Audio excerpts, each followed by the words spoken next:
आस माता पूजा एवं व्रत विधि।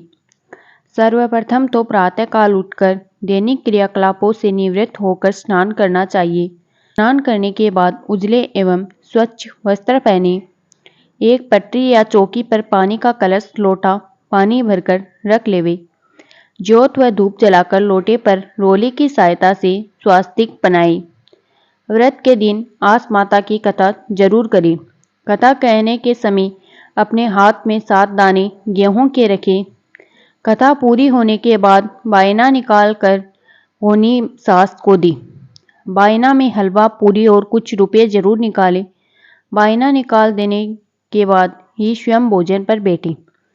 आस माता व्रत महात्म्य। यह व्रत संतान पक्ष की कुशलता एवं सफलता प्रदान करने वाला होता है। बालकों की रक्षा हेतु आस माता का व्रत किया जाता है एवं इस व्रत के फलस्वरूप आस माता से बच्चों की लंबी आयु और बेहतर स्वास्थ्य का आशीर्वाद प्राप्त होता है। आस माता का यह व्रत बहुत ही मंगलकारक और शुभ फल देने वाला माना जाता है। आस माता व्रत कथा। बहुत समय पहले एक व्यक्ति हुआ करता था जिसका नाम था आसलिया। आसलिया एक जुआरी पर्वती का आदमी था और रोज जुआ खेलता था। आसलिया की एक विशेष बात यह थी कि वह जुआ खेलने के बाद अपने घर में पंडितों को भोजन करवाता था और इस नियम का जुए की हार जीत से कोई संबंध नहीं रखता था। दोनों ही परिस्थितियों में आसलिया अपने घर में नियम अनुसार ब्राह्मण भोज का आयोजन करता था। एक तो जुए की गंदी आदत और उस पर रोज का ब्राह्मण भोज, इन सब से आसलिया की भाभियां तंग हो चुकी थी। उन्होंने एक दिन आसलिया को अपने घर से निकाल दिया और बेचारा आसलिया दर दर भटकने लगा। कई दिन भटकने के बाद वह एक नगर में पहुंचा और आस माता की पूजा करने लगा, क्योंकि उसने कहीं सुना था कि आस माता सब प्रकार से मंगल फल देती है। साथ ही साथ उसने नगर में बात फैला दी कि मैं बहुत बड़ा जुआरी हूँ और बहुत अच्छे से जुआ खेल सकता हूँ।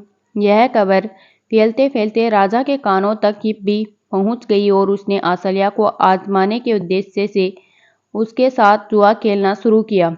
लेकिन जुआ खेलते हुए राजा धीरे धीरे सब कुछ हार गया और अंत में अपना राजपाट भी हार कर आसलिया को नगर का राजा बना दिया।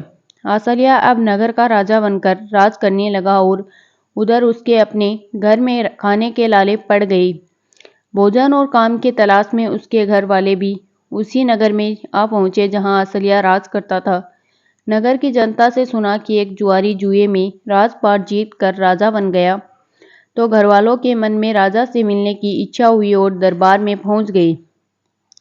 आसलिया को देखकर उसके घरवाले बहुत ही लज्जित हुए और उससे माफी मांगने लगे। इस पर आसलिया ने कहा, मैं आप लोगों की किसी बात से आहत नहीं हूँ। आपकी करनी आपके साथ, मेरी करनी मेरे साथ। मुझे तो ये जो भी प्राप्त हुआ है वो आस माता की कृपा से प्राप्त हुआ है। आसलिया की बात सुनकर उसके परिवारजनों और अन्य लोगों ने भी आस माता का व्रत एवं पूजन किया और अपने कष्टों को दूर कर एक आराम का जीवन जीने लगे। हे आस माता, जैसे आसलिया को दिया वैसे ही सबको देना।